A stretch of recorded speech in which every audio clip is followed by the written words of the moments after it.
Hello, my name is Amanda Caswell, and I'm going to be presenting on coach-to-play communication. The definition is coach-to-play communication in sports psychology is the two-way process of exchanging verbal, visual, and physical messages between a coach and an athlete to enhance performance and support the athlete's development.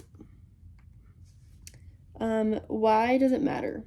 Coach-to-play communication is important because when it is done effectively, it can improve performance and development, reduce conflict and stress, and create a successful team dynamic. This is relevant to me because I play D1 soccer here at Weber State, and we have had two very different outcomes in the past 2 years. Last year, 2024, we had a different coach, and we only won 2 games the entire season. This fall of 2025, we got a new coach and we won 12 games. We had the best record in the Big Sky Conference, and we came out second in the Big Sky Conference Championship. And I really think the biggest difference between the two coaches was their communication style. So study 1, Coach Effectiveness Training, a cognitive behavioral approach enhancing relationship skills in youth sport coaches. This study evaluated the effects of a coach effectiveness training program on youth sport coaches and their players. The coaches were taught to increase reinforcement, give encouragement after mistakes, and provide clear technical instruction. Their behaviors were measured with the Coaching Behavior Assessment System. The results showed that the coaches dramatically improved in their communication, and the players reported greater enjoyment, better perceptions of their teammates, and higher self-esteem. Study 2, Communication Strategies, the fuel for quality coach-athlete relationships and athlete satisfaction. The purpose of this study was to explain how the quality of coach-athlete relationship leads to greater athlete satisfaction. Athletes from various sports explained their relationship with their coach and the types of communication they used. They measured coach-athlete relationship quality, communication strategies, and athlete satisfaction. They found that athletes that reported a stronger, healthier relationship with their coach also reported that their coach used strong communication skills. The positive communication strategies were linked to higher satisfaction, which means that the athletes feel and perform better. Study 3, the relationship between coaching behavior and athlete burnout, mediating effects of communication and the coach-athlete relationship.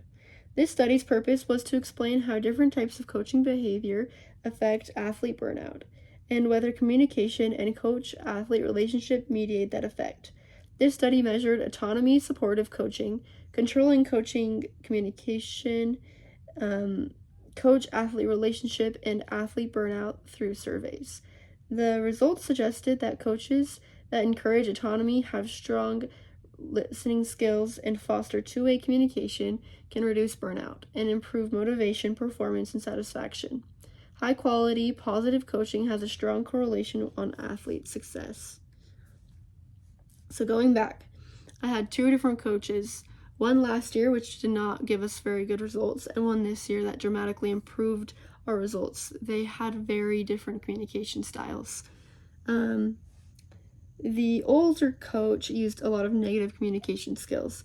He had shifting standards. He would often change his mind on what he wanted and expected out of you.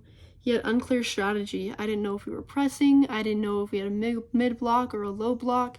I had no idea what we were trying to do as a team.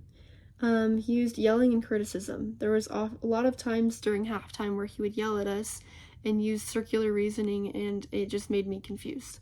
He had unrealistic expectations. As a freshman, he would put me in for the last 5 to 10 minutes of the game and ask me to be a game changer when we were already losing. He had favoritism and unfair treatment. There were some girls that he would keep in no matter how many poor mistakes they made, and other girls that he would pull out quickly if they made one mistake. This new coach that I had this last year, his name's Kyle Christensen, and he used a lot of positive communication skills. He used positive reinforcement after mistakes.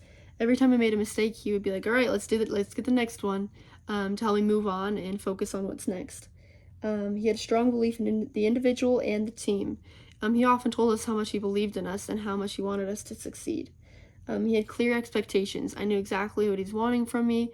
I knew our game strategy. I knew what would make me successful in the field, and so it made it very easy for me to pursue success and find it as well.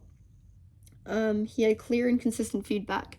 Whenever I went to talk to him about what I needed to improve on, he would very clearly explain it to me, and I knew what I needed to do to become more of an impact player on the team. He displayed a lot of respect and empathy. I went through some familial issues and personal struggles throughout the spring, and he showed me a lot of support through that. How this benefits you. You may not play on a sports team, but communication is relevant in everyday life and relationships. Having positive communication skills can help you in personal relationships and communicating with professors, managers, and parents. Everyone thrives when they feel heard, supported, and respected. And these are my sources. Thank you.